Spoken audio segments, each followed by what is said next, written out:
5 August দেশ স্বাধীন হয়ে গেল, ওনারাও ভাগছে।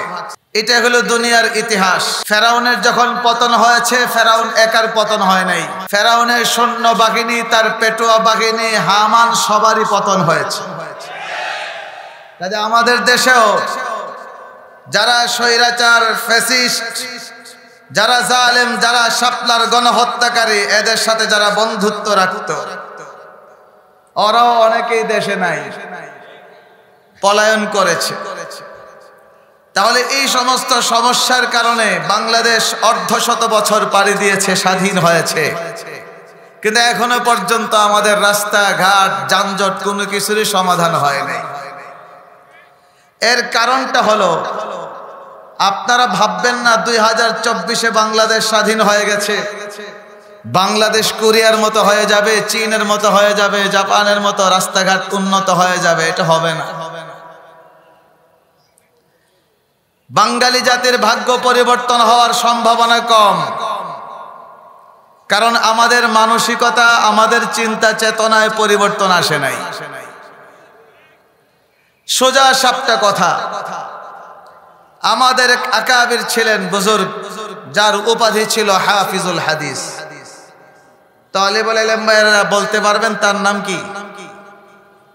আব্দুল্লাহ দরখাস্তি রহমতুল্লাহ আলাইহি। আমি একেবারে ছোট, এখানে আমার চেয়ে মুরব্বী অনেকেই আছেন, কিন্তু এরপরও বড় দুঃখ লাগে, আমাদের নতুন প্রজন্ম, মাদ্রাসার তালিবুল ইলম ভাইরা, তারা আমাদের আকাবিরিনদের জীবনী থেকে অনেক দূরে। আমরা আকাবিরদেরকে পড়ি না, আমরা আকাবিরদের ইতিহাস জানতে চাই না, আমরা মাদানী রহমতুল্লাহ আলাইহির বর্ণাঢ্য জীবন আমরা মুতালা করি না, আমরা আশরাফ আলী থানভী রহমতুল্লাহ আলাইহির জীবনী পড়ি না, শেখুল হিন্দকে আমরা তার পরিচয় জানি না। ও আমার কওমের ভাইয়েরা, তালিবুল ইলম ভাইয়েরা, কোন জাতি টিকতে পারে না যদি সে তাদের পিছনের বড়দের ইতিহাস ভুলে যায়। আজকে আমাদের সন্তানদেরকে, আমাদের নতুন প্রজন্মকে ইদানিং কালের ভাইরাল বক্তাদের নাম জিজ্ঞেস করেন, বলতে পারবে। কোন খেলোয়াড়ের নাম জিজ্ঞেস করেন, তাও বলতে পারে। কিন্তু শেখুল হিন্দের জীবনী যদি জিজ্ঞেস করা হয়, 70% তালিবুল ইলম জানেন। এই জন্য আমাদের কিবলা ঠিক নাই। আমরা কার পিছনে দৌড়াচ্ছি? একজন লক্ষ লক্ষ মানুষের সামনে বক্তব্য দিচ্ছে, সে যে মেডিসিন আমাদেরকে দিচ্ছে, সে কি আসলে ডাক্তার নাকি ডাক্তার না, সেটাও আমরা জানি। আমরা দেখি আমাদের মঞ্চে বসে আমার মতোই, আপনাদের মতোই টুপি পাঞ্জাবিওয়ালা, পাগড়িওয়ালা, সোনালী চশমাওয়ালা এমন এমন কথা বলেন যা পবিত্র কোরআনের আয়াতের খেলাফ, সাহাবে কেরামের আমলের খেলাফ, তাবেঈনদের ইজতিহাদের খেলাফ। আমরা দেওবন্দি চেতনা লালন করি, আহলুস সুন্নাত ওয়াল জামাতের আকীদা লালন করি। আমাদের সোজা কথা, একজন যত বড় পণ্ডিত হোক, যত বড় ডক্টর হোক, যত বড় প্রফেসর হোক, যত বড় শিক্ষিত হোক, আমার সাহাবীদেরকে, আল্লাহর নবীর হাতে গড়া সাহাবীদের আদর্শকে যারা মানে না, তারা কখনোই আমাদের আদর্শ হতে পারে না। আমরা সেই ইতিহাসগুলো জানি না বিধায় আমাদের সমাজে এখন বক্তব্য আসে যে কোরআন ধরলে ওযু লাগে না। এমনও বক্তব্য আসে কোরআন তাফসীর পড়া যাবে না, বান্ধাত্তা আমলের তাফসীর পড়া যাবে না, নতুন তাফসীর পড়তে হবে। আপনি নতুন তাফসীর বলতে কাকে বুঝান? আপনি বাইজাবি মাইনাস করবেন, আপনি তাফসীরে রাজিকে মাইনাস করবেন, আপনি তাফসীরে ইবনে কাসিরকে মাইনাস করবেন, আপনি তাফসীরে কুরতুবীকে মাইনাস করবেন, আপনি তাফসীরে রুহুল মাআনিকে মাইনাস করবেন, আপনি আলুসিকে মাইনাস করবেন।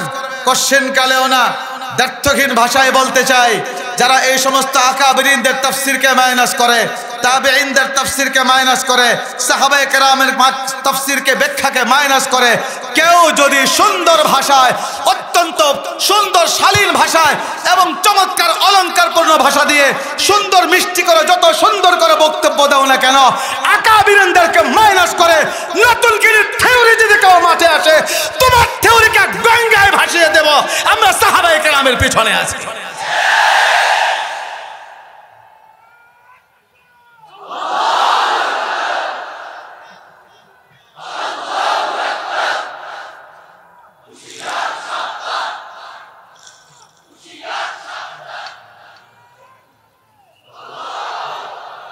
কিসের স্বপ্ন দেখো? তুমি শেখুল হিন্দকে চেনো না? তুমি কিসের ইসলামী শাসনের স্বপ্ন দেখো? তুমি হুসাইন আহমদ মাদানিকে চেনো না? তুমি কিসের ইসলামী সমাজতন্ত্রের তুমি স্বপ্ন দেখো? তুমি হযরত হাদি ইমদাদুল্লাহ মুহাজির মক্কিকে চেনো না? তুমি কিসের স্বপ্ন দেখো জাতিকে? তুমি গাঙ্গুহির চেনো না? যারা গাঙ্গুহির চেতনাকে মাইনাস করতে চায়, যারা হাজি ইমদাদুল্লাহ মুহাজির মক্কির চেতনাকে মাইনাস করতে চায়, যারা হুসাইন আহমদ মাদানির চেতনাকে মাইনাস করতে চায়, নিঃসন্দেহে বাতিল শক্তির সাথে আঘাত রয়েছে। আমরা দেওবন্দের সন্তান, আমরা মাদানী চেতনাকে মাইনাস করতে দিতে পারি না। আপনারা কি বলেন? আওয়াজ করে জবাব দেন। আমরা মাদানীর চেতনাবিহীন জাতি নই। আমরা শেখুল হিন্দে মাইনাস করে কোন নতুন ধারা আমরা দেখতে চাই না। আমরা হযরত থানবীকে মাইনাস করে নতুন কোন ধারা আমরা দেখতে চাই না। শাব্বির আহমদ উসমানীকে মাইনাস করে নতুন কোন ধারা দেখতে চাই না। স্পষ্ট কথা, আমরা দেওবন্দি আহলুস সুন্নাত ওয়াল জামাত। মুহতারাম হাজিরিন, বলতেছিলাম হযরত হাফিজুল হাদিস আব্দুল্লাহ দরখাস্তি রহমতুল্লাহি আলাইহি অনেক বড় অনেক বড় অনেক বড়, যার উপাধি আনোয়ার শাহ কাশ্মীরি রহমতুল্লাহ আলাইহি, যার হাদিসের ইবারত পড়া শুনে তিনি উপাধি দিয়েছিলেন লাগতা হে হাফিজুল হাদিস। ওনার উপাধি হয়ে গেল হাফিজুল হাদিস। বলেন কি নাম? আব্দুল্লাহ দরখাস্তি। আমার বাবারও উস্তাদ, তার কাছে তাফসীর পড়েছেন। আব্দুল্লাহ দরখাস্তি রহমতুল্লাহ আলাইহি কিছু সাংবাদিক তারা প্রশ্ন করেছিল, মোল্লা হুকুমত কে লিয়ে क्यों लड़ते हैं? মোল্লা হুকুমত क्यों चाहते हैं? तो उन्हें जवाब दिएছেন, মোল্লা হুকুমত नहीं चाहता, हुकूमत को मुल्ला बनाना चाहता। বুঝেন আমার উর্দু বুঝেন? উনি বলেন মোল্লারা রাষ্ট্র ক্ষমতা চায় না, বরং রাষ্ট্রের ক্ষমতাটাকে মোল্লা বানাতে চায়। বাঙালি জাতির কপাল খারাপ তো সেখানেই। আমরা মসজিদের জায়নামাজটাকে মোল্লা বানিয়েছি, আমরা মিম্বারকে মোল্লা বানিয়েছি, আমরা বিবাহ দেওয়ার সময় যখন খুতবার প্রয়োজন হয় সেই খুতবার চেয়ারটাকে মোল্লা বানিয়েছি। এই জন্য আমাদের রাষ্ট্রের চুরি ডাকাতি বন্ধ হয় না, কোটি কোটি হাজার হাজার কোটি টাকার দুর্নীতি বন্ধ হয় না, নারী ধর্ষণ বন্ধ হয় না, চুরি ডাকাতি বিদেশে পয়সা বাঁচার বন্ধ হয় না। আল্লাহর কসম করে বলছি, ও আমার নোয়াখালীর মুসলমান, যেদিন বাংলাদেশের সংসদ মোল্লাদের সংসদ হবে, যেদিন বাংলাদেশের সচিবালয় মোল্লাদের সচিবালয় হবে, যেদিন অর্থ মন্ত্রণালয় শেখুল হাদিসের মন্ত্রণালয় হবে, সেদিন 1 টাকার দুর্নীতিও বাংলাদেশে হবে না। আমাদের দেশে কোনো দুর্নীতি নাই।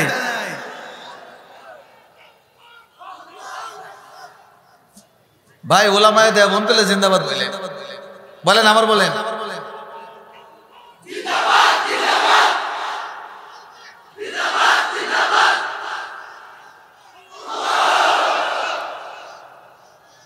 বলেন তো, এই পৃথিবীতে মোল্লাদের রাষ্ট্র আছে? আছে? এখন কইলেই তো সমস্যা, জঙ্গি হয়ে গেছে। বলেন মোল্লাদের রাষ্ট্র আছে? রাষ্ট্রপ্রধান তিনিও শেখুল হাদিস, জালালি মন্ত্রী শেখুল হাদিস, ভাইস প্রেসিডেন্ট শেখুল হাদিস, আরো অনেক মন্ত্রণালয় শেখুল হাদিসটা নিয়ন্ত্রণ করেন। বলেন আলহামদুলিল্লাহ। দুর্নীতি হয়? আমি একটু একটু সংবাদ দেখি। কিছুদিন আগে ভারতের এক সাংবাদিক সাক্ষাৎকার নিচ্ছে মোল্লা মন্ত্রী সোহেল শাহিন। ওনাকে প্রশ্ন করে, आपका मुल्क ये जो तरक्की कर रहे हैं, राज क्या है? আপনারা যে এত উন্নতির পর্যায়ে চলে গেলেন, মাত্র 3 বছর যুদ্ধ করেছেন, 40 বছর আপনারা ক্ষমতা নিয়েছেন, 3 বছর। এই 3 বছরে আপনি এত উন্নতি করলেন, দুর্নীতি সবকিছু দমন করলেন, এত উন্নতির শিখরে পৌঁছে গেলেন, পৃথিবীর কোন রাষ্ট্র আপনাদেরকে স্বীকৃতি দেয় না। আমেরিকা আপনাদের বিলিয়ন বিলিয়ন ডলারকে ফ্রিজ করে রেখেছে, আপনারা এত উন্নতির চরম শিখরে পৌঁছে যাচ্ছেন, এটার রহস্যটা কি? উনি এক কথায় জবাব দিয়েছেন, हमारे मुल्क में कोई करप्शन नहीं है। আমাদের দেশে কোনো দুর্নীতি নাই। বলেন দরবেশের রাষ্ট্র না মোল্লাদের রাষ্ট্র? দরবেশ চিনেন? কথা বলে না। চুরির সময় আছে, ভাগবার সময় নাই। কথা বলে না। চুরির সময় দাড়ি রেখেছে, ভাগবার সময় দাড়ি নাই, এরা দরবেশ নয়, ধরছে বেশ। আর যারা বলেন কি, এক মোল্লা মন্ত্রী বাজারে গিয়েছেন বাইসাইকেল নিয়ে, বাইসাইকেল। সাংবাদিকরা প্রশ্ন করে, আপনার গাড়ি কোথায়? উনি বলেন, গাড়ি তো বাসায়। গাড়ি নিয়ে বাজারে আসলেন না, এত দূর আসলেন? বলে, গাড়ি তো সরকার দিয়েছে আমাকে অফিস করার জন্য, আমাকে বাজার করার জন্য দেয় নাই। আমি যখন আমার ব্যক্তিগত বাজার করি তখন বাইসাইকেলে করি, আর যখন আমি অফিসে যাই সরকারি গাড়ি ব্যবহার করি। আর আমাদের রাষ্ট্র এমন হয়ে গিয়েছিল, একজন পিয়ন 400 কোটি টাকা। কাজে আমরা রাষ্ট্রে শান্তি চাই, শান্তি চান, দেশের উন্নতি চান, চুরি ডাকাতি বন্ধ হোক চান, দেশের সম্পদ পাচার বন্ধ হোক চান, বাংলাদেশের মানুষ মাথা উঁচু করে সাহস নিয়ে বাঁচবে চান, তাহলে রাষ্ট্রকে কি বানাতে হবে? একটা মন্ত্রণালয়, অর্থ মন্ত্রণালয় কি বানাতে হবে? প্রধানমন্ত্রীর চেয়ার কি বানাতে হবে? মোল্লা বলেন, আরো জোরে বলেন, কি বানাতে হবে? বাংলাদেশের জাতীয় সংসদকে কি বানাতে হবে? অর্থ মন্ত্রণালয় বা কি বানাতে হবে? শিক্ষা মন্ত্রণালয়কে কি বানাতে হবে? শিক্ষা মন্ত্রণালয়কে মোল্লা বানাতে হবে। যদি শিক্ষা মন্ত্রণালয়কে আমরা মোল্লা বানাতে ব্যর্থ হই, তাহলে আপনি আমি ভবিষ্যতে আল্লাহ যদি আমাদেরকে নাতির মুখ চেহারা দেখার তৌফিক দেন, আপনার নাতি স্কুলে পড়বে ক্লাস 9-এ, আপনাকে সে জিজ্ঞেস করবে, দাদা আর তোমার দাদা যে বানর ছিল, লেজটা কেমন ছিল? আমরা মানুষের সন্তান না বানরের সন্তান? আমরা আদমের সন্তান না বানরের সন্তান? কথা বলেন না। আল্লাহ কোরআনে বলছেন, কাররামনা বানি আদম, ওয়ালাকাদ কাররামনা বানি আদম وحملناهم في البر والبحر ورزقناهم من الطيبات وفضلناهم على كثير ممن خلقنا تفضيلا। কার কথা? কার সন্তান বলছেন আল্লাহ? বনি আদম। এখন আল্লাহ আমাদেরকে বনি আদম মর্যাদা দিয়েছেন, কিন্তু এই যে বনি আদম পৃথিবীতে বসবাস করে, দেখেন এখানে কত মানুষ, কিন্তু এখানে কত পার্সেন্ট মানুষ এসেছে? নোয়াখালী সব মানুষ, এক শহরের মানুষ, তাও সবাই না। যদি শহরের সব মানুষ এখানে আসতো, তাইলে বাইরে দেখতেন একদম খালি থাকতো, বাইরে পুরো যানজট, অনেক সময় লেগেছে আমাকে আসতে। এই যে আপনারা এখানে এসেছেন কোরআনের মহাব্বতে, উলামায়ে কেরামের চেহারা দেখার জন্য, নবীর মহাব্বতে, নবীর ওয়ারিসদের ভালোবাসায় আপনারা এখানে জমায়েত হয়েছেন। কিন্তু আপনার মতো আমার মতো অনেক মানুষ, অনেক যুবক ভাইয়েরা আছেন, যা দেখেন তারা খেলায় মত্ত, সিনেমা দেখায় মত্ত, ফেসবুক নিয়ে ব্যস্ত, আরো কত কিছু, জন্মদিবস নিয়ে ব্যস্ত, কেক কাটায় ব্যস্ত। ভুল না সঠিক? তাহলে এই যে মানুষ, একদল মানুষ নামাজে, একদল মানুষ বাজারে, একদল মানুষ কোরআনের মাহফিলে, আরেকদল মানুষ গানের অনুষ্ঠানে, একদল মানুষ হাদিসের দর্শে, আর একদল মানুষ নাট্যকলায়। ও আমার ভাইরা, সারাটা পৃথিবীর মানুষ এইভাবে দুই ভাবে বিভক্ত হয়ে আছে। এখন এই যে মানুষ দুটো দলে বিভক্ত, এটা শুধুমাত্র এই দুনিয়ায় না, এখানে আলিম উলামাই বেশি। এই জন্য আমি কথাগুলো বলছি, অনেকের তো আপনাদের জানা বিরক্তির কারণ হতে পারে, কিন্তু সবাই তার আলিম উলামা না, অনেক সাধারণ যুবক ভাইরাও, সাধারণ মুসল্লিও আছেন। এই জন্য যে কথাটা আপনার জানা আছে, এটার জন্য বিরক্ত হবে না, আমি অনেক কথাই বলবো। তাহলে হাসরের মাঠেও মানুষের কয় দল থাকবে? দুইটা দল। এক দলের ঠিকানা গন্তব্য হবে জান্নাত, আরেক দলের ঠিকানা গন্তব্য হবে জাহান্নাম। ও আমার ভাইরা, এই যে দলের ঠিকানা হবে জান্নাত, তাদেরও আলাদা একটা নাম আছে, যাদের ঠিকানা হবে জাহান্নাম, তাদের আলাদা একটা নাম আছে। নাম দল যখন একাধিক হয়ে যায়, তখন এক নামে চলে না, প্রত্যেকটা দলকে চেনার জন্য আলাদা আলাদা নামের প্রয়োজন পড়ে। বাংলাদেশে কতগুলো রাজনৈতিক দল, এই জন্য প্রত্যেকের আলাদা নাম আছে। একটা দল আছে, তাদের নাম এখন কেউ উচ্চারণই করতে চায় না, কিন্তু তাদেরও একটা নাম আছে। যারা প্রেসিডেন্ট মরহুম জিয়াউর রহমানের আদর্শ মানে, তার দলের একটা নাম আছে। ইসলামী দলগুলো বিভিন্ন দল আছে, তাদের আলাদা আলাদা নাম আছে। দল যখন একাধিক হয়ে যায়, চেনার জন্য নাম লাগে।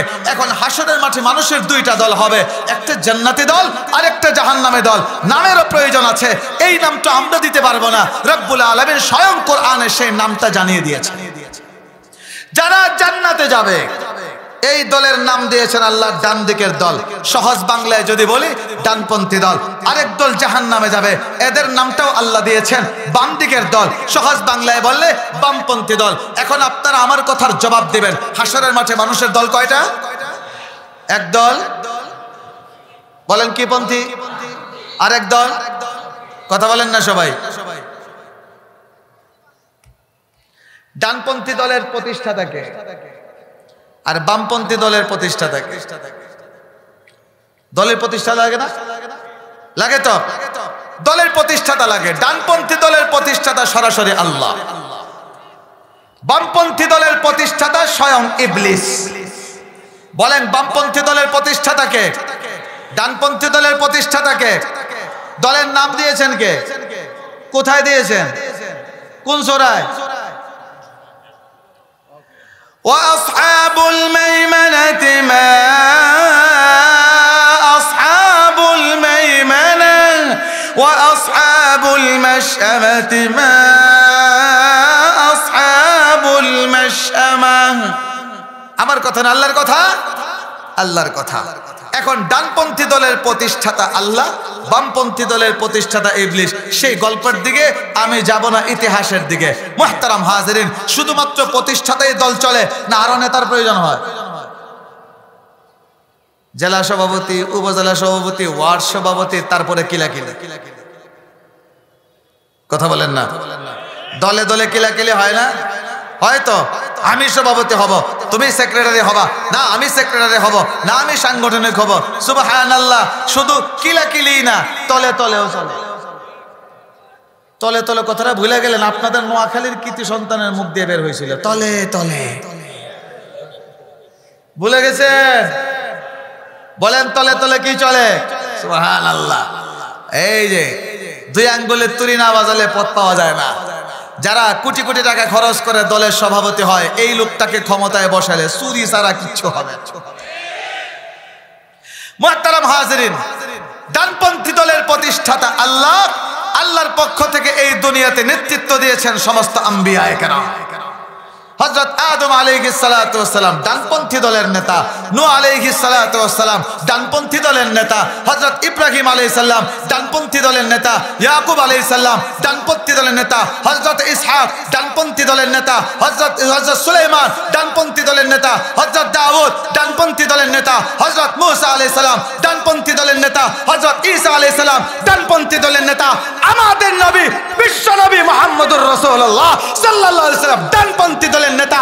আবু বকর সিদ্দিক রাদিয়াল্লাহু তাআলা আনহু ডানপন্থী দলের নেতা, হযরত ওমর রাদিয়াল্লাহু তাআলা আনহু ডানপন্থী দলের নেতা, হযরত ওসমান ডানপন্থী দলের নেতা, হযরত ওমর ইবনে আব্দুল আজিজ ডানপন্থী দলের নেতা, ইমাম আবু হানিফা রাহমাতুল্লাহ আলাইহি ডানপন্থী দলের নেতা, ইমাম বুখারী রাহমাতুল্লাহ আলাইহি ডানপন্থী দলের নেতা, শাহ ওয়ালিউল্লাহ মুহাদ্দিস দেহলভী ডানপন্থী দলের নেতা, হাজী ইমদাদুল্লাহ মুহাজির মক্কি ডানপন্থী দলের নেতা, হযরত রশিদ আহমদ গঙ্গোহী ডানপন্থী দলের নেতা, হযরত শেখুল খীর ডানপন্থী দলের নেতা, হযরত হুসাইন আহমদ মাদানী ডানপন্থী দলের নেতা, বাংলাদেশের আল্লামা আহমদ শফী ডানপন্থী দলের নেতা। আর জোরে বলেন আল্লামা আহমদ শফী কোন পন্থী দলের নেতা ছিলেন? আর জোরে বলেন। বামপন্থী দলের প্রতিষ্ঠাতাকে কথা কয় না? আর জোরে কন। ইবলিচ্চা কইলে তো সমস্যা নাই। আর জোরে বলেন কে? তার প্রতিষ্ঠাতা ইবলিস, তার সাঙ্গপাঙ্গ নেতা আছে না? কথা বলেন না? তার জাতের ভিতরেও আছে, মানুষের মাঝেও আছে। ইবলিসেরও বিভিন্ন বাহিনী আছে। আল্লাহ রাসূল বলছেন, তিরমিজি শরীফ হাদিস, আল্লাহ রাসূল বলেন যখন তোমরা ওযু করতে যাও, ওযুর ভিতরে সন্দেহ ঢুকায় দেয়, একটা ইবলিস আছে, এই ইবলিসের নাম মালাহান। আছে না? মানুষের মাঝে ইবলিসের পক্ষ থেকে নেতৃত্ব দেওয়ার জন্য লোক আছে। বলেন আছে? নমরুদ কোন পন্থী দলের নেতা? বামপন্থী দলের নেতা, ইবলিসের দালাল। কথা কয় না? আরো জোরে কন। তাহলে আজ দিয়ে বলবেন নমরুদ সে কোন পন্থী দলের নেতা ছিল? আস্তে কয়। ফিরআউন, আবু জাহেল, উতবা, শাইবা, উমাইয়া ইবনে খালফ, মাতাবেন না? উকবা ইবনে আবু মুআইদ। সাউন্ড কমে গেছে। বলেন আমাদের বাংলাদেশের নাস্তিক পাড়ার লোক মুরগি কবির ছিলেন না, মুরগি কবির ছিলেন না, বলেন বলেন কোন পন্থী, আরো যারা বলেন কোন পন্থী? এই সবগুলো একেবারে নমরুদ থেকে নিয়ে তার আগ থেকে নিয়ে কিয়ামত পর্যন্ত যারা ইসলামের বিপক্ষে কথা বলবে, যারা আজানের বিরুদ্ধে কথা বলবে, যারা কোরআনের বিরুদ্ধে কথা বলবে, যারা আমার নবীর আদর্শ নিয়ে ঠাট্টা বিদ্রুপ করবে, সবগুলো বামপন্থী। কিন্তু নতুন করে 2024 আমরা দেখলাম, আগে দেখতাম বামপন্থী মানে দাড়ি নাই, বামপন্থী মানে তার সুন্নত নাই, বামপন্থী মানে পোশাক আশাক ঠিক নাই। এখন নতুন বামপন্থী আমরা দেখলাম 2024-এ আসলে বামপন্থী মাথায় বাগড়ি। বলেন আছে আছে, পকেটে মিসওয়াক, পায়ে চামড়ার মোজা, কথা বলেন না, কত রং বেঢঙ্গের পাগড়ি।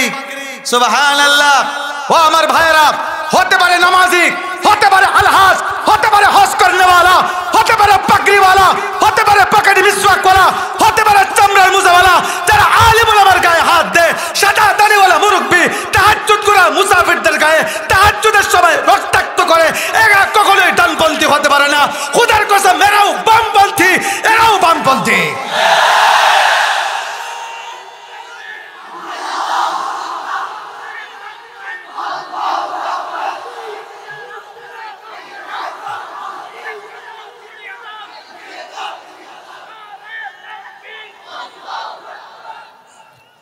আপনারা অনেকে তাদের নাম রেখেছেন এতাতি, আমি এতাতি বলি না, আমি নাম রাখছি আতাতি। বলেন কি নাম? আরো যারা বলেন কি নাম? আরো যারা বলেন কি নাম? এখন হাত উঠায় কেন? আমাদেরকে নরম মনে। আমরা তো আসলেই নরম, আমরা তো আসলে কি নরম। রেশমি সুতা দেখেছেন? শক্ত না নরম? একেবারে কি তুলতিলা, গালের সাথে লাগাইলে কি মসৃণ। রেশমের কাপড় পুরুষের জন্য পরাই তো হারাম, নারীরা পড়তে পারে, আর জান্নাতে গেলে আল্লাহ আমাদেরকে দিবেন ইনশাআল্লাহ।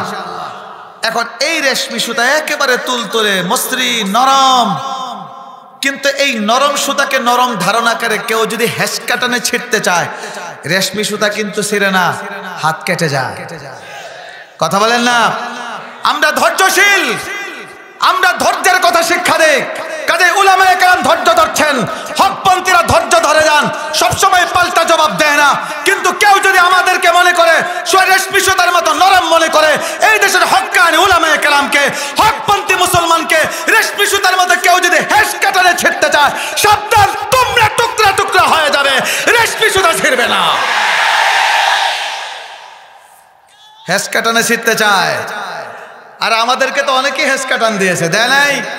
আরো যারা বলেন দেয় নাই?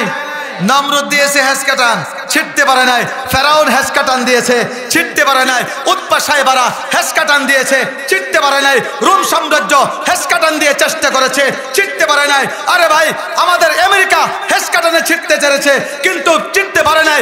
সোভিয়েত ইউনিয়ন 20 বছর পর্যন্ত হেস কাটানে ছেড়ার চেষ্টা করেছে, ছিঁড়তে পারে নাই। 200 বছর পর্যন্ত ব্রিটিশরা আমাদেরকে হেস কাটানে ছেড়ার চেষ্টা করেছে, ছিঁড়তে পারে নাই।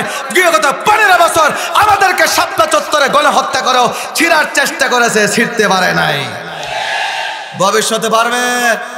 আরো যারা বলেন ইনশাআল্লাহ, আরো যারা বলেন ইনশাআল্লাহ, আরো যারা বলেন ইনশাআল্লাহ। মুহতারাম হাজিরিন, আমরা কোন পন্থী? আওয়াজ কমাইলেছে এত মানুষ, বলেন আমরা কোন পন্থী? হাত উঁচু করে বলেন আমরা কোন পন্থী? ডানপন্থীরা আল্লাহু আকবারের আওয়াজ ভালো করে দিতে পারে তো? আমাদের দেশের আবহাওয়া দূষিত হয়ে গেছে।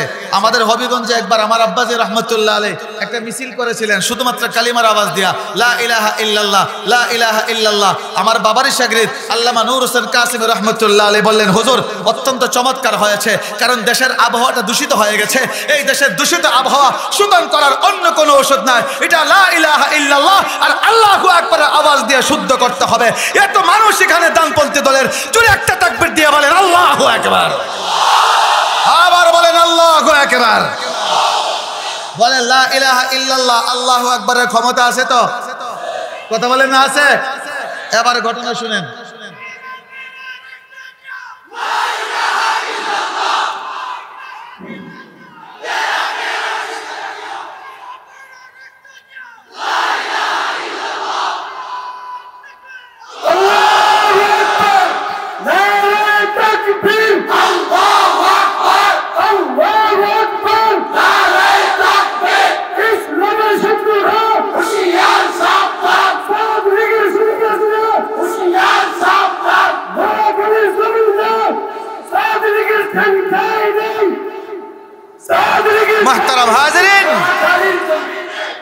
মুহতারাম হাজরিন, আমি আয়াতের দিকে যাচ্ছি। আরেকটা ইতিহাস আপনাদেরকে শোনাই। সূরাতুল আরাফের 157 নম্বর আয়াতের তাফসিরে ইবনে কাসির একটা ঘটনা লিখেছেন, রিওয়ায়াত বিভিন্ন সনদের উদ্ধৃতি দিয়ে বলেছেন, হাসান দরজার সনদে বর্ণিত। সেখানে আছে দুইজন সাহাবী, একজন হলেন হিশাম ইবনে আস আল উমাবি রাদিয়াল্লাহু তাআলা আনহু, ওনার সাথে আরেকজন সাহাবী, তার নাম উল্লেখ নাই। এই দুইজন সাহাবী রোম সম্রাটের দরবারে গেলেন। বলেন কোন সম্রাট? কিন্তু সরাসরি সম্রাটের সাথে সাক্ষাৎ করা যায় না, আগে অন্য আরেকজন নেতাকে বা কোনো গভর্নরকে বা কোনো প্রাদেশিক সরকারকে ধরতে হয়। তো ওনারা প্রথমে চলে গেলেন দামেস্কের যে গভর্নর ছিল তখন জাবালার দরবারে দুইজন সাহাবী উপস্থিত হলেন। এখন হিশাম ইবনে আস বলেন, আমরা যখন দরবারে প্রবেশ করলাম, লক্ষ্য করে দেখলাম আমাদের সামনে যে গভর্নর জাবালা বসা, তার টুপি কালো, তার জামা কালো, তার সমস্ত কাপড় কালো, তার ঘরের পর্দাগুলো কালো, তার বিছানার চাদরগুলো কালো, তার পিছনে যে গালিচা বিছানো সেগুলো কালো, ঘরের সব কিছু কালো। আমরা দেশে আগে বছরে একবার কালো হইতে, এখন হয় না।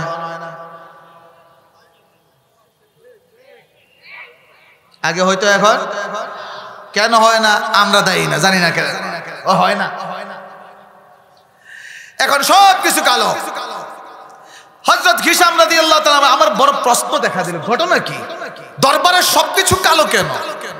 তিনি জাবালাকে প্রশ্ন করলেন, জাবালা, আপনার দরবারের সবকিছু কালো, পর্দা কালো, কাপড় কালো, টুপি কালো, ঘটনা কি?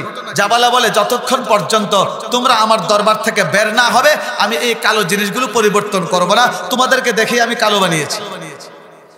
দুই সাহাবী মুস্কি হাসি দিয়ে বলেন, বলো কি, তুমি আমাদেরকে দেখে তোমার দরবারটা কালো করেছো? তোমার জানা নাই আর অল্প কিছুদিন পর তোমার এই প্রাসাদ, তোমার এই দরবার সব আমাদের হাতে চলে আসবে। কথা কয় না? সাহাবীদের একদিন আমাদের হাতে চলে আসবে। জাবালা বলে, না, তোমরা সেই জাতি না, সেটা ভিন্ন একটা জাতি। তাহলে বোঝা গেল একটা জাতির হাতে পতন হবে। জাবালার জানা কোত্থেকে জানলো? কোত্থেকে জানলো? আমাদের নবী মুহাম্মদুর রাসূলুল্লাহ সাল্লাল্লাহু আলাইহি সাল্লাম শুধু নবীর জীবনী না, নবীর সাহাবী কেমন হবে, নবীর উম্মত কেমন হবে, সবগুলো তাওরাত কিতাব এবং ইনজিল কিতাবে বিস্তারিত লেখা আছে। এখন জাবালাতে ইনজিল কিতাব পড়ে, সেখানে সে পেয়েছে যে আখেরি নবীর সাহাবীদের হাতে তাদের রাষ্ট্রের পতন হবে, সেটা তার জানা ছিল। এখন জাবালা প্রশ্ন করে, না, তোমরা সেই জাতি না। দুই সাহাবী বলেন, আমরাই সেই জাতি। তোমাদেরকে কে বলেছে? বলেন, আমাদের নবী বলেছে। সুবহানাল্লাহ। আমাদের তো নবীর কথায় সেই পরিমাণ ইয়াকিন আমাদের নাই। যদি থাকতো তাহলে কাদিয়ানীরা এখনো পর্যন্ত অমুসলিম ঘোষিত না হয়ে আমরা সুন্দর করে আমোদ ফুর্তি করছি, এটা হতো না। কথা বলেন। তাহলে এখন জাবালা প্রশ্ন করে, আচ্ছা, তোমরা পরস্পর যখন সাক্ষাৎ করো তোমরা কি বলে স্বাগতম দাও? হযরত হিশাম বলেন, আমরা আসসালামু আলাইকুম বলি। এই কথা বলার সাথে সাথে তার চেহারাটা আরো কালো হয়ে গেছে। আচ্ছা, তোমাদের কি দৈনিক কোনো ইবাদত আছে? উনি বলেন, হ্যাঁ, আমাদের দৈনিক 5 ওয়াক্ত নামাজ আছে। এটা শোনার পরে তার চেহারাটা আরো মলিন হয়ে গেল। আচ্ছা, তোমাদের কি বার্ষিক কোনো ইবাদত আছে? হ্যাঁ, বার্ষিক আমরা 1 মাস রোজা রাখি রমজান মাসে। এটা শোনার পরে জাবালার চেহারা একেবারে কালো মলিন হয়ে গেছে। অর্থাৎ প্রত্যেকটা ইনজিল কিতাবের সাথে যা কিছু পড়েছে সবগুলো মিলে যাচ্ছে। এরপর শেষ পর্যন্ত জাবালা দুধ দিয়ে এই দুই সাহাবীকে রোম সম্রাটের কাছে পাঠালো। রোম সম্রাটের দরবারে যাওয়ার পরে দুই সাহাবীকে জানানো হলো যে আপনারা আপনাদের বাহন নিয়ে রাজদরবারে ঢুকতে পারবেন না, রাজদরবারের আলাদা বাহন আছে, এগুলো তো চড়ে আপনাদেরকে ঢুকতে হবে। দুই সাহাবী বলেন, অসম্ভব, আমরা যে বাহন নিয়ে এসেছি, যদি আমাদের বাহন সহকারে তোমার ঢুকার সুযোগ দাও তাইলে আমরা ঢুকবো, আর যদি অনুমতি না হয় তাহলে চলে গেলাম। আহা সাহাবী, আর আমরা এমন সাহাবীদের মতো সাহস দেখাবো দূরের কথা, সাহাবীদের মতো জালেমের সামনে হক কথা বলবো দূরের কথা, আমরা জালেমের সমর্থন করে জান্নাতের টিকিট বিক্রি করি। কথা বলেন না? এটাই হলো সাহাবীদের চরিত্র আর আমাদের চরিত্র পার্থক্য। দুই সাহাবী সাহসিকতার সাথে বলেন, না না, আমাদের বাহন সহ যদি ঢুকার অনুমতি দাও তাহলে ঢুকবো, নাইলে গেলাম।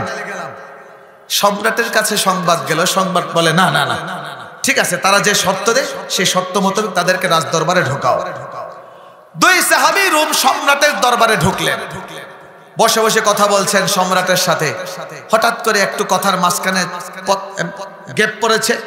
তো দুই সাহাবী তো আমাদের মতো না, আমরা তো একটা সময় পেলে আমরা মোবাইলটা হাতে নিয়ে ফেসবুক ওপেন করে তারপরে যা যা করার, কোনো মুরব্বীকে গালি দেওয়া, কাউকে ঠাট্টা বিদ্রুপ করা, কারো নামে মিথ্যা প্রচার করা, এগুলোই তো আমাদের কাজ। সাহাবী তো এরকম ছিলেন না, তারা সুযোগ পেলে নামাজে দাঁড়িয়ে যেতেন, সুযোগ পেলে কোরআন তেলাওয়াতে মগ্ন হয়ে যেতেন, সুযোগ পেলে লা ইলাহা ইল্লাল্লাহর জিকির শুরু করতেন। এখন কথার মাঝখানে যখন একটু গ্যাপ পড়েছে, দুইজন সাহাবী কালিমা পড়তে শুরু করলেন, লা ইলাহা ইল্লাল্লাহ, লা ইলাহা ইল্লাল্লাহ, লা ইলাহা ইল্লাল্লাহ। দুই সাহাবী যখন লা ইলাহা ইল্লাল্লাহ পড়তে শুরু করলেন, রোম সম্রাটের পুরা প্রাসাদ ভূমিকম্পের মতো দুলতে আরম্ভ করেছে। সম্রাট তো অবাক হয়ে গেল, এটা কি, আসলে কি ভূমিকম্প? বলে আপনারা থামেন দেখি কি। দুই সাহাবী কালিমা পড়া বন্ধ করে দিয়েছেন, একেবারে পিনপতন নীরবতা, এই প্রাসাদের কোনো নড়াচড়া নাই। সম্রাট বড় বিপদে পড়ে গেল। কাচ্চা, আপনারা কি পড়তেছিলেন আবার বলুন তো? দুই সাহাবী যখন আবার কালিমা পড়তে শুরু করলেন, লা ইলাহা ইল্লাল্লাহ, পুরা রাজপ্রাসাদে এমন একটা ঝাঁকুনি আসলো, রোম সম্রাটের প্রাসাদের একটা গম্বুজ ভেঙে নিচে পড়ে গেছে। বলেন কোথায় আছে? কোন তাফসীরের কিতাবে? ও, বান্দার আমলে তাফসীর পড়বেন না, শব্দ চয়ন দেখেছেন? কয় বান্দার আমলে তাফসীর পড়লি হবি না, নতুন তাফসীর পড়তে হবে। এই সমস্ত বলে তোমাদের গলত আকীদার তাফসীর শোনাইবা তোমাদের ঠাকুরদের, আমরা এগুলো গনি না। আর জোরে কান, আমরা এগুলো হিসাবে নেই না। আমাদের আছে মারিফুল কোরআন শফি, আমাদের আছে মারিফুল কোরআন ইদ্রিসি, আমাদের আছে তাফসীর বাইজাবি, আমাদের আছে তাফসীর রূহুল বায়ান, আমাদের আছে তাফসীর রূহুল মাআনি। তোমার অত্যাধুনিক তাফসীর আমার দরকার নাই। আর জোরে কান, কথা বললে তো অনেক লম্বা হয়ে যাবে। এখন দুই সাহাবী যখন আবার কালিমা পড়লেন, আবার রোম সম্রাটের প্রাসাদের গম্বুজ ভেঙে পড়ে গেল। সম্রাট তো অবাক হয়ে গেছে, ঘটনা কি? এখন সম্রাট তথ্য নিতে শুরু করলো। আচ্ছা, তোমরা পরস্পর সাক্ষাৎ বললে, তোর কি বলো? দুই সাহাবী বললেন, আমরা বলি আসসালামু আলাইকুম ওয়া রাহমাতুল্লাহ। আচ্ছা, তোমাদের নবীকে দেখলে তোমরা কি বলো? বলে আমরা তাই বলি, আসসালামু আলাইকুম। নবী কি বলেন? নবী ওয়া আলাইকুম আসসালাম বলেন। বুঝে না? কিসের সাথে মিলে? আর কোন কিতাব? ইনজিল, ইনজিল, ইনজিল, ইনজিলের সাথে মিলে, ইনজিলের সাথে মিলে।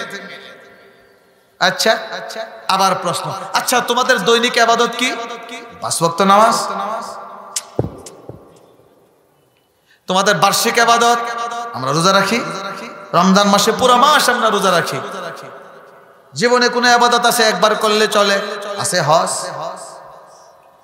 এখন সম্রাট বলে, ঠিক আছে, আপনারা আমার রাজকে মেহমান হয়ে থাকেন, আপনাদের সাথে কথা আছে, আমি সেদিকে আর এখন যাব না। এখন আমি আপনাদেরকে বলি, দুই সাহাবী এই রোম সম্রাটের প্রাসাদের গম্বুজ ভেঙে পড়ে গেল।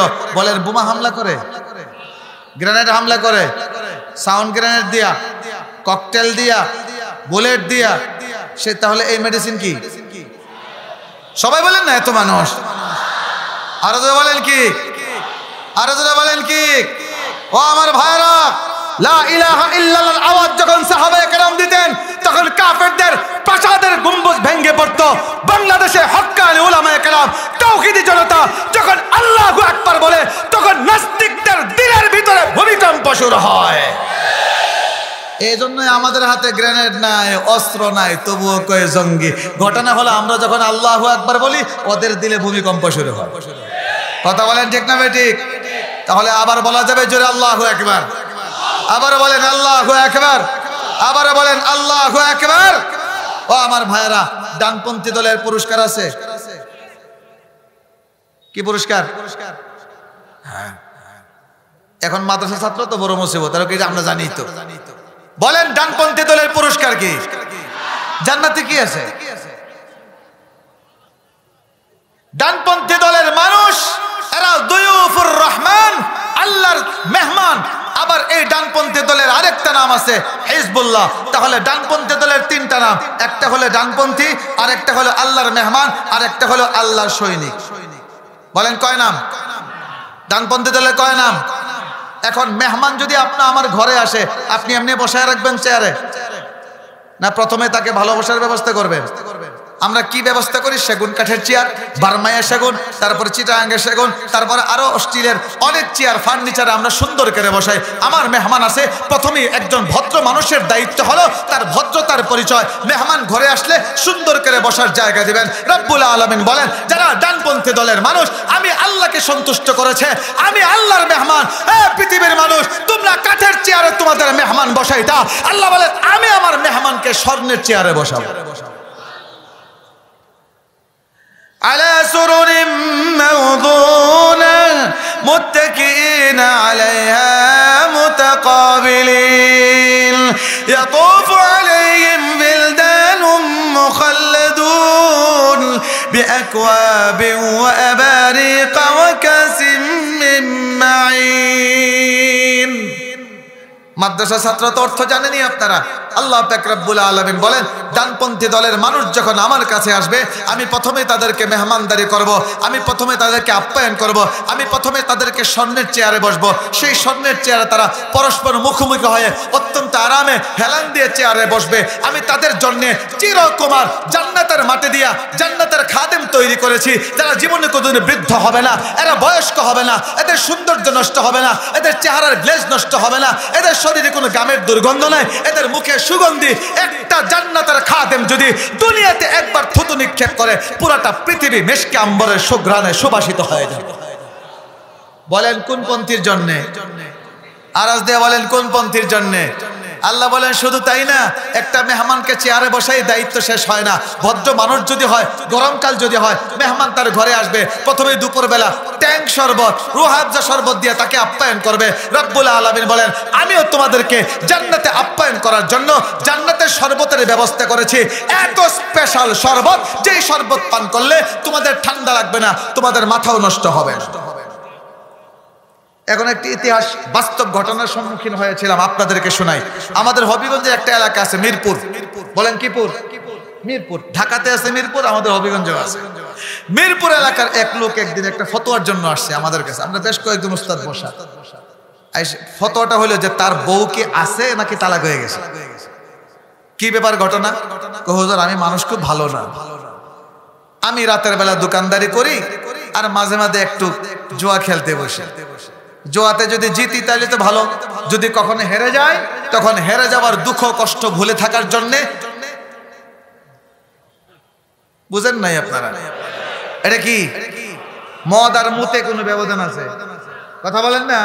মদের ফুটা কাপড়ে লাগলে নামাজ হয় না, মুতের ফুটা কাপড়ে লাগলেও নামাজ হয় না। কাজে বিধানের দিক থেকে, আহকামের দিক থেকে মদ আর মুত একই জিনিস। কাজে যারা মজা করে মুত খাও তোমরা আসলে, যারা মদ খাও তোমরা আসলে মুত খাও। আরেকদিন খেলায় হারলাম, আমি বোতল খাইছি। এখন আমি তো বলতে পারি না, আমি রাতে ঘরে গেছি রাত 2টার সময়। আমার ম্যাডামকে ডাক দিলাম, ম্যাডাম যখন দরজা খুলছে আমি দেখি আমার মা দাঁড়ায় আছে। তখন আমি বলছি, মা গুড নাইট, আম্মা তুমি কেমন আছো? এখন আমার বউরে যে আম্মা কইলাম, বউ আছে? বাস্তব ঘটনা বলছি। তাহলে একটা লোক তার স্ত্রীকে আম্মা বলে ডাক দিয়েছে কি খায়া? কথা বলেন না। তাহলে কি নষ্ট হয়ে যায়? ব্রেন নষ্ট হয়ে যায়। রব্বুল আলামিন বলেন, ডানপন্থী দলের মানুষের জন্য আমি যে শরবতের ব্যবস্থা করেছি, এটা মাথা ব্যথাও হবে না, আকলও নষ্ট হবে না। এই স্পেশাল শরবতের ব্যবস্থা করেছেন আল্লাহ। বলেন কোন পন্থীর জন্য? শুধু শরবত পান করায় মেহমানদারি শেষ। এরপরে কি? বিআই সাহেব, আপনি হঠাৎ করে আসছেন দুপুরবেলা, আগে তো বলেন নাই, কিন্তু আপনি আসছেন দুপুরবেলা, আপনাকে না খাওয়ায় তো ছাড়া যাবে না। আমি ছাড়তে পারলেও আপনার বিআইন কিন্তু আপনাকে ছাড়বে না। কাজে খেয়ে যেতে হবে, দুপুরের খাবার খাবেন। বাকি হঠাৎ করে এসেছেন, একটু দেরি হবে, অবসর থেকে লাভ কি? কিছু ফলমূল আলি ফলমূল খান। দুনিয়ার মেহমানদারিতে আমরা ফলমূল হাজির করি। রব্বুল আলামিন বলেন, ওয়াফাকিহাতিম মিম্মা ইয়াতাখায়্যারুন। রব্বুল আলামিন বলেন, ডানপন্থী দলের মানুষ যখন আমার মেহমান হয়ে আসবে, দুনিয়াতে কত ফল বাজারে দেখেছে, উচ্চ মূল্য থাকার কারণে লোকটা হালাল ইনকাম করে, দুর্নীতি করে না, ডয়ের নিচ দিয়েও পয়সা ইনকাম করে না, রাস্তায় টাক আটকায়া অবৈধভাবে পয়সা ইনকাম করে না, দুর্নীতি করে পয়সা ইনকাম করে না, স্বল্প বেতনে হালাল চাকরি করত, কাজে দামি ফল কিনে খাবার তার তৌফিক হয় নাই। আল্লাহ বলবেন যা যা যা, তুই আমার মেহমান, দুনিয়াতে ফল খেতে পারিস নাই, হালাল ইনকাম করতি, অল্প ইনকাম ছিল, আজকে তোর কোন ফল খাওয়ার ইচ্ছা, যেটা ইচ্ছা সেটাই খা। স্পেশাল ব্যবস্থা থাকবে, নিয়ত করবে, খাটের সামনে কলা গাছ উপস্থিত হয়ে যাবে, গাছ থেকে মুখ লাগাইয়ে কলা খাবে, এগুলো আপনারা জানেন। মুহতারাম হাজিরিন, যখন ফল খাওয়া শেষ, দুনিয়াতে আমরা কত পাখি আকাশে উঠতে দেখি, অনেক সময় বাজারেও পাখি উঠে, কিন্তু এত দাম স্বাভাবিক ইনকামের মানুষ কিনতে পারে না। আল্লাহ বলবেন, ও জান্নাতি দলের মানুষ, ডানপন্থী দলের মানুষ, দুনিয়ার বাজারে পাখি দেখতা, আকাশে পাখি দেখতা, খাবার তৌফিক হয় নাই, আফসোস করতা, দুনিয়াতে কষ্ট করেছো, যাও আজকে তোমার জান্নাতে যে পাখির গোশত খাওয়ার ইচ্ছা, তোমার জন্য পাখির গোশতের ব্যবস্থা আছে। বলেন কোন পন্থীর জন্য? জান্নাতের শরবত, জান্নাতের ফলমূল, জান্নাতের পাখির গোশত খাবার পরে শরীরে শক্তি হবে, জান্নাতের যুবক, জান্নাতি শক্তি। ও আমার ভাইরা, শক্তি ব্যয় করার জায়গা লাগে, এই জন্য রব্বুল আলামিন বৈধভাবে স্বামী স্ত্রীর বিবাহ বন্ধনে আবদ্ধ হওয়ার কথা আল্লাহ বলেছেন। কারণ স্বামীকে বলা হয় পাত্র, স্ত্রীকে বলা হয় পাত্রী, প্রত্যেকে তার যৌবনের চাহিদা সেখানে পুরা করে, একজন পাত্র আরেকজন পাত্রী। যারা বলেন ঠিক না ঠিক? হালাল পন্থায় পাত্র পাত্রী গ্রহণ করলে অনেক সওয়াব। ইমাম আবু হানিফা রাহমাতুল্লাহ আলাইহির কথা, তাহাজ্জুদ করলে যে সওয়াব পাওয়া যায়, একজন যুবক আর যুবতী বৈধ পন্থায় যদি বিয়ের কাজে ব্যবস্থা হয়ে যায়, তাহাজ্জুদের চেয়েও সওয়াব বেশি। কিন্তু সেই সওয়াব অর্জন করতে রাজি না। আইতাছে আরেক কিয়ামত 14 ফেব্রুয়ারি, কথা কয় না? আছে যারা 14 ফেব্রুয়ারিতে এই সমস্ত আকাম করে পরিবেশ নষ্ট করে, এদের মাঝে আর ভাদ্র মাসের কুকুরের চরিত্রের কোনো ব্যবধান নাই। আমি এটা ব্যাখ্যা করে আজকে বুঝাবো না, আমি ছোট মানুষ, কিন্তু একটা দিক থেকে আমি কেন বললাম ভাদ্র মাসের কুকুরের মতো, কারণ ভাদ্র মাসের কুকুর বছরে একবার তার চাহিদা মেটায়। যারা বছরে একবার 14 ফেব্রুয়ারি ভালোবাসা করতে যায়, পার্কে ঘোরায়, আমাদের সিলেটে জাফলংয়ে যায়, মৌলভীবাজার এই যে মাধবকুণ্ডে যায়, কক্সবাজার বেড়াতে যায়, কুয়াকাটা যায়, এই সমস্ত অবৈধ সম্পর্কের মানুষ বছরে একবার 14 ফেব্রুয়ারিতে ভালোবাসা করে। তোমাদের চরিত্র আর ভাদ্র মাসের কুকুরের চরিত্রের কোনো ব্যবধান নাই। ফলাফলটাও এরকম। ভাদ্র মাসের কুকুরে যখন বাচ্চা ফোটায়, কেউ করে চিৎকার করে, দোকানে বাজারে কোনো পরিত্যক্ত দোকানের চেপায়, অথবা গ্রামের বাড়িতে কোনো পরিত্যক্ত চুলার ভিতরে কুকুরনিটা প্রসব ব্যথায় চিৎকার করে, কেউ করে ডাকে। একটা কুত্তাও তার পাশে আসে না, তাকে দেখার জন্য কেউ আসে না, কারণ কুকুর দূর থেকে চিন্তা করে তোমার সাথে আমার একলা কুকুরের সম্পর্ক ছিল না, আরো কুকুরের সম্পর্ক ছিল। বাচ্চাটা আমি কুকুরের না অন্য কুকুরের আমি জানি না। আজকে 14 ফেব্রুয়ারিতে অবৈধ ভালোবাসা করার কারণে আজকে আমাদের বাংলাদেশের নোয়াখালী শহরের ডাস্টবিনে মানুষের বাচ্চা পাওয়া যায়, চট্টগ্রাম শহরের ডাস্টবিনে মানুষের বাচ্চা পাওয়া যায়।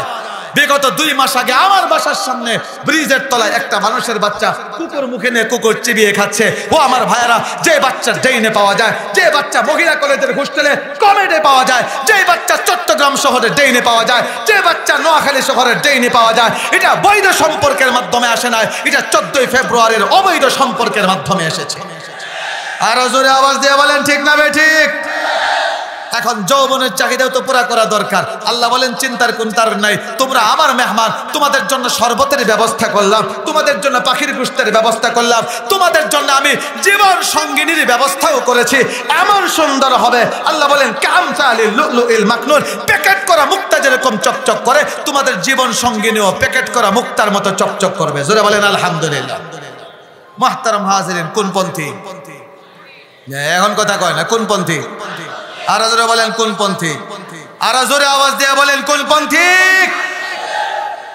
ভাই, দলের বৈশিষ্ট্য আছে,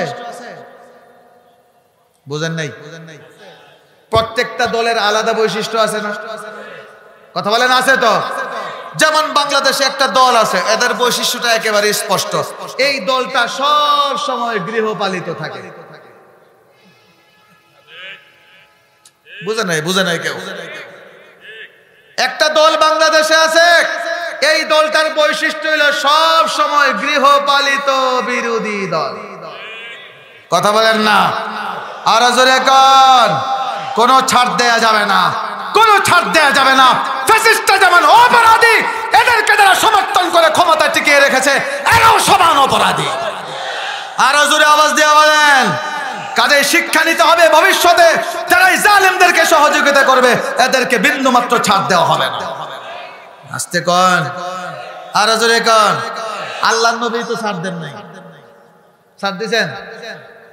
سيكون بعدي أمتي أمراء فمن دخل عليهم فصدقهم بكذبهم وأعانهم على ظلمهم فليس مني ولست منه وليس بوارد علي الحوض। আল্লাহ নবী স্পষ্ট করে বলে গেছেন, ও আমার সাহাবীরা, আমার পথে কেউ শাসক আসবে, আমার পরে কেউ শাসক আসবে, এদের দুইটা বৈশিষ্ট্য হবে।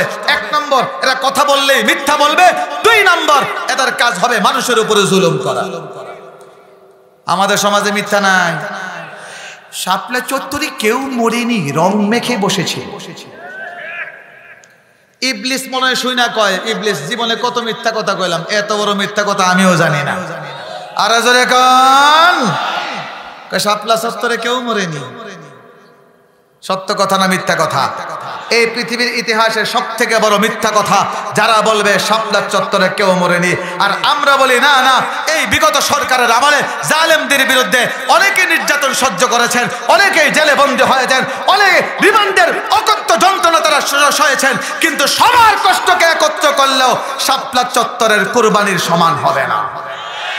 আজকে যারা স্বাধীনতার কথা বলছেন, এই স্বাধীনতার বীজ বপন হয়েছে, এই স্বাধীনতার চারা রোপণ করেছিলেন আল্লামা মুহাম্মদ শফি রহমাতুল্লাহ আলাইহির নেতৃত্বে, জুনায়েদ বাবনগরের নেতৃত্বে। শব্দের শহীদানরা তাদের শরীরে রক্ত দিয়ে এই স্বাধীনতার বীজ লাগিয়েছেন, যার চারা ফলেছে 2024-এর 5 আগস্ট। জোরে বলেন ঠিক না বেঠিক? শাপলা চত্বরে রক্ত নদী বেয়ে নতুন স্বাধীনতা অর্জন হয়েছে। কাজে পিছনের ইতিহাস ভুললে হবে না, পিছনের ইতিহাস ভুললে হবে না, পিছনের ইতিহাস ভুললে হবে না। ও আমার ভাইরা, আমরা মনে রাখবো করায় গন্ডায় যারা শাপলা চত্বরে রক্ত ঝরিয়েছে, বাংলার মাটিতে তাদের বিচার হবেই হবে ইনশাআল্লাহ। মিশা কথা আছে তো। আরেকটা হলো জুলুম করা। আহা, কত উলামায়ে কেরামকে কতভাবে জুলুম করেছে। এই জন্য আল্লাহর নবী বলেন, এক ধরনের শাসক যাদের কাজ হবে মিথ্যা বলা, যারা মানুষের উপরে জুলুম করবে। নবী বলেন, যারা এই মিথ্যুক শাসকদেরকে সমর্থন করবে, জালেমদেরকে সমর্থন করবে, নবী বলেন এ আমার নয়, আমিও তার না, এবং সে আমার হাউজে কাউসারের পানির অংশীদার হবে না। কাজে আমরা নবীর হাত থেকে কাউসারের পানি চাই। হাত তুলে দেখান কে কে চান। বলেন, নবীর হাত থেকে হাউজে কাউসারের পানি চাই। আর জোরে বলেন চাই। তাহলে শর্ত হলো, কোন মিথ্যাবাদী কোন শাসককেও সমর্থন করা যাবে না, কোন জালেমকেও সমর্থন করা যাবে না।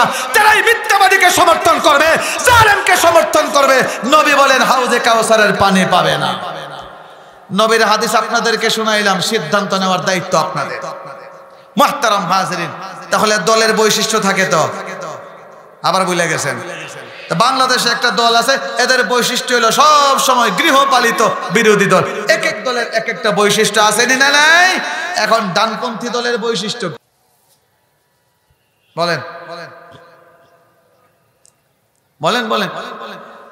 এবার আল্লাহ বলছেন, শোনাবো। সূরাতুল মুজাদালা শেষে আল্লাহ বলছেন, لا تجد قوما يؤمنون بالله واليوم الآخر يوادون من حاد الله ورسوله ولو كانوا آباءهم أو أبناءهم أو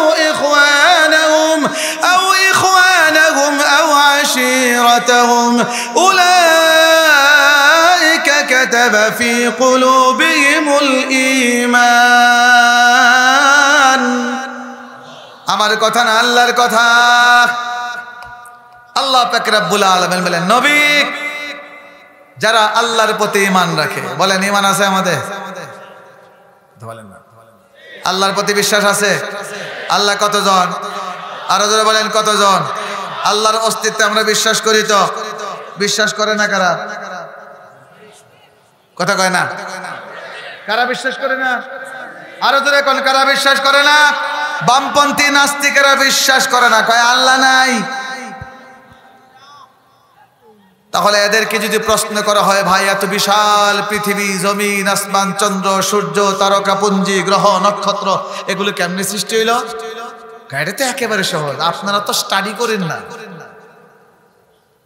কেমনে? কয়টা হলো হাজার হাজার হাজার হাজার হাজার হাজার বছর আগে একটা মহা বিস্ফোরণ হয়েছিল। সেই বিস্ফোরণের ফলে অটোমেটিক পৃথিবীটা তৈরি হয়ে গেছে। এটাকে বলা হয় গাঁজাখুরি কথা। আমি সেই বিশ্লেষণে যাচ্ছি না, যৌক্তিক কে অযৌক্তিক এটা পরে, কিন্তু আমার বক্তব্য হলো যারা, আচ্ছা দেখেন, আমরা মুসলমানরা বলি পৃথিবী সৃষ্টি করছেন আল্লাহ, হিন্দুদেরকে জিজ্ঞেস করলে কি বলবে? ভগবান। এরা কি বলবে? ভগবান। যদি খ্রিস্টানদেরকে জিজ্ঞেস করবেন ওরা বলবে গড, ইহুদিদেরকে জিজ্ঞেস করেন তারাও বলবে আল্লাহ। অর্থাৎ যারা ধার্মিক, যারা ধর্ম মানে, প্রতিটা ধর্মের মানুষ বিশ্বাস করে এই পৃথিবীর একজন সৃষ্টিকর্তা আছেন। বাকি পদ্ধতি কি এটার মধ্যে বেশ কম আছে। আমরা বিশ্বাস এককভাবে আল্লাহ সৃষ্টি করেছেন, কিন্তু হিন্দুরা বলে না না আরো 33 কোটি দেবতাও আছেন, এটা তাদের বিশ্বাস। তাহলে পৃথিবীর সব ধর্মের মানুষ, মুসলমানরাও পৃথিবী সৃষ্টির রহস্য তালাশ করে মহান রব্বুল আলামিনের মহান কুদরতের ভিতরে। হিন্দুরাও বিশ্বাস করে মহান ভগবানের মহান কুদরতের ভিতরে। খ্রিস্টানরাও বিশ্বাস করে এই পৃথিবী সৃষ্টির রহস্য মহান রব্বুল আলামিনের কুদরতের ভিতরে। তাহলে পৃথিবীর সমস্ত ধর্মের মানুষ পৃথিবী সৃষ্টির রহস্য তালাশ করে মহান রব্বুল আলামিনের ক্ষমতার ভিতরে, মহান রব্বুল আলামিনের কুদরতের ভিতরে। আর নাস্তিকরা এই পৃথিবী সৃষ্টির রহস্য তালাশ করে বোমা বিস্ফোরণের ভিতরে। এই জন্য আমাদের কথা, এই পৃথিবীতে যত জঙ্গিবাদী ঘটনা ঘটে, যত সন্ত্রাসী কর্মকাণ্ড হয়, যত বোমাবাজি হয়, সবগুলোর পিছনে নাস্তিকরা দায়ী, নাস্তিকরা দায়ী, নাস্তিকরা দায়ী। আর জোরে আওয়াজ দিয়ে বলেন ভাইয়েরা আমার, পৃথিবীতে শান্তির দরকার আছে। আমরা শান্তি চাই। শান্তি দিবেন কে? এমনি এমনি আল্লাহ মূলনীতি বলে দিয়েছেন, ইন্নাল্লাহা লা ইউগাইয়িরু মা বিকাওমিন হাত্তা ইউগাইয়িরু মা বিআনফুসিহিম ওয়া ইযা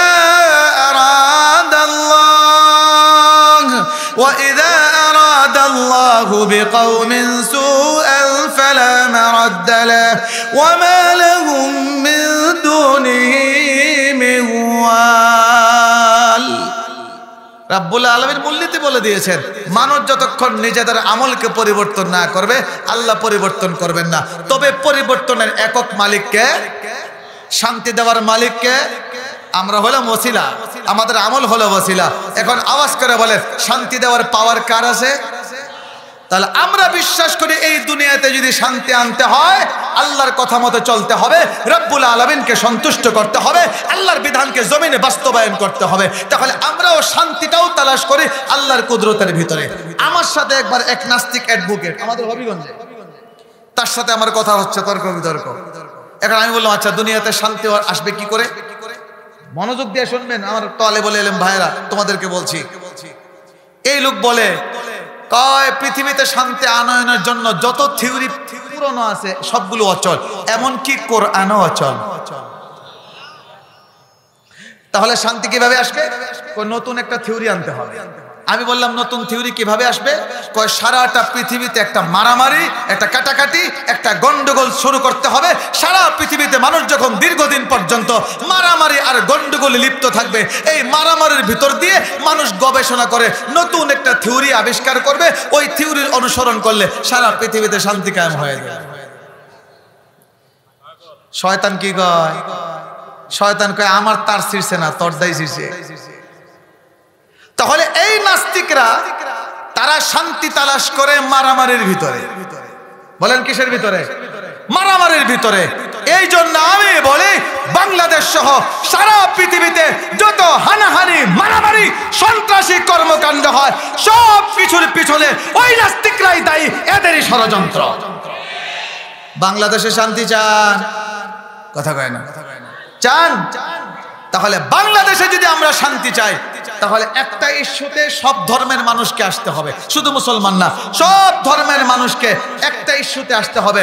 সেটা হলো নাস্তিক মুক্ত বাংলাদেশ চাই। আর আওয়াজ দিয়ে বলেন কি মুক্ত বাংলাদেশ চাই? তো নাস্তিকরা আল্লাহ বিশ্বাস করে, আমরা বিশ্বাস করি তো।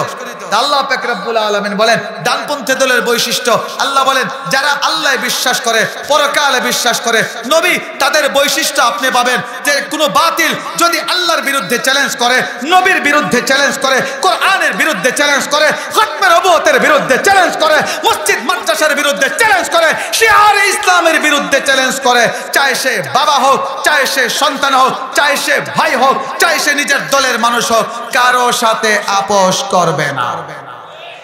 বলেন তাহলে ডানপন্থী দলের মানুষের বৈশিষ্ট্য হলো বাতিলের সাথে আপোষ? আরে আওয়াজ করে বলেন বাতিলের সাথে আপোষ। আরে যদি বলেন বাতিলের সাথে আপোষ। বাতিল যদি বাবা হয়, হাত তুলে দেখাবেন আমাকে। বাতিল যদি বাবা হয়, বাতিল যদি ভাই হয়, বাতিল যদি মা হয়, আরে জোরে আওয়াজ করে বলেন আপোষ চলবে? সাহাবায়ে কেরামের সাদ বিন মালিক রাদিয়াল্লাহু তাআলা আনহু ইসলাম গ্রহণ করলেন, মায়ের বড় ভক্ত, মায়ের বড় ভক্ত, মার বড় আশিক। কিছু সন্তান আছে মায়ের প্রতি অতিরিক্ত ভালোবাসা দেখায়, মায়ের বড় ভক্ত, তিনি ইসলাম গ্রহণ করলেন। মা চিন্তায় পড়ে গেলেন, আরে আরে আমার কলিজার টুকরা, আমার বুকের ধন, সেও শেষ পর্যন্ত মুহাম্মদের ধর্ম গ্রহণ করলো, না না তাকে ইসলাম থেকে ফেরত আনতে হবে, ইসলাম থেকে ফিরিয়ে আনতে হবে। মা বড় চিন্তায় পড়ে গেল, কি করা যায়, কি করা যায়? মা বলে একটা বুদ্ধি আছে, আমি অনশনে বসবো। অনশন চিনেন না আপনারা? মাঝে মাঝে সোশ্যাল মিডিয়া আমরা দেখি প্রেমিকের বাড়িতে বিয়ের দাবিতে প্রেমিকার অনশন। আলহামদুলিল্লাহ চলে আসছেন? আচ্ছা আলহামদুলিল্লাহ, মিজানুর রহমান সাইদ সাহেব চলে আসছেন, বলেন আলহামদুলিল্লাহ। তাহলে আমার ভাইরা, সাদ বিন মালিক রাদিয়াল্লাহু তাআলা মা অনশনে বসলেন যে আমি খাবো না, কিছু পান করব না। খবর চলে গেল সন্তানের কাছে। সাদ বিন মালিক বড় পেরেশান হয়ে গেলেন, মায়ের কাছে আসলেন, মা আপনি খাবার দাবার কেন ছেড়ে দিলেন? মা তুমি খাও, তুমি না খেয়ে থাকলে তোমার শুকনো মুখটা দেখলে আমার বড় কষ্ট হবে, মা তুমি খাওয়া দাওয়া ছেড়ো না।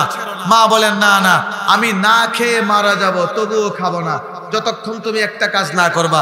কি কাজ? বলে তুমি মুহাম্মদের ধর্ম ছেড়ে কোরআন ধর্মে ফিরে আসো, বাপদাদার ধর্মে ফিরে আসো, তাহলে আমার খাওয়া দাওয়া চলবে। তুমি যদি ইসলাম ত্যাগ না করো, আমি না খেয়ে মারা যাব তবু আমি খাবো না।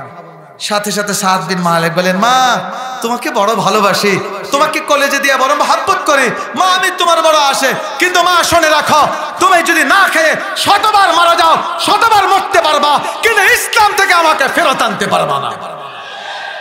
বাতিলের সাথে আপোষ হবে, কথা বলেন না আপোষ হবে। এখন নতুন বাংলাদেশ, বলেন কি বাংলাদেশ? আমি একা বলি না, সবাই বলে নতুন বাংলাদেশ। বলেন নতুন বাংলাদেশ আনতে রক্ত প্রয়োজন হয়েছে? কথা বলে না, রক্ত লাগছে? শুধুমাত্র কোট প্যান্ট পরে কলেজ ইউনিভার্সিটির ছাত্র ভাইয়েরাই জীবন দিয়েছেন না হাফেজে কোরআনও আছে? আপনারা সবাই অস্বীকার করলে আমি পারবো না, কারণ আমার এক আত্মীয়, আমার পুত্র হয় সম্পর্কে, যাত্রাবাড়িতে 5ই আগস্ট শাহাদাত বরণ করেছেন। বাবার এক বন্দি হয়, দুর্গের গেট বন্ধ করে দিল। দুর্গের গেট খোলার কোনো ব্যবস্থা নাই, কোনো ব্যবস্থা নাই গেট খোলার। যেমন বাংলাদেশে ফ্যাসিস্টের পরিবর্তনের কোনো ব্যবস্থা নাই, শুধুমাত্র এক আবু সাইদ বুক পেতে দাঁড়িয়ে গেল, দেশ পরিবর্তন। আরে কথা বলেন না বুড়া না জওয়ান? আরে জোরে বলেন বুড়া না জওয়ান? বারা ইবনে আব্দুল্লাহ বলেন, ও আমার সাথী বন্ধুরা, আমি দুর্গের গেট খুলবো, আমার কাছে বুদ্ধি আছে। বলে কি বুদ্ধি? বলে আমাকে ধরে দেয়ালের উপর দিয়ে ভিতরে ফেলে দাও। এত কাফের, তুমি একা, তোমার উপরে এভাবে আক্রমণ করবে? উনি বলেন অসুবিধা নাই, খতমে নবুয়তের জন্য, খতমে নবুয়তের জন্য, আল্লাহ নবীর ইজ্জতের জন্য, বন্য নবীকে শায়েস্তা করার জন্য আমার শরীর যদি টুকরা টুকরা হয় তবু আমি আপোষ করব না, বন্য নবীর সাথে আপোষ করব না।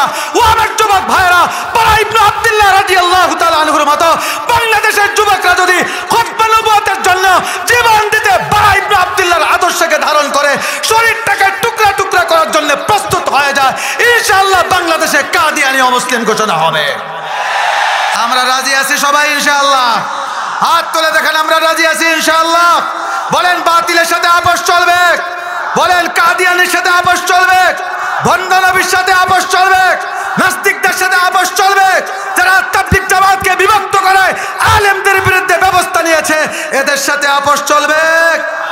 আল্লাহ আমাদের এই হাতকে কবুল আর মঞ্জুর করুন। ওয়া আখিরু দাওয়ানা আলহামদুলিল্লাহি রাব্বিল আলামিন। আসসালামু আলাইকুম ওয়া রাহমাতুল্লাহি ওয়া বারাকাতুহু।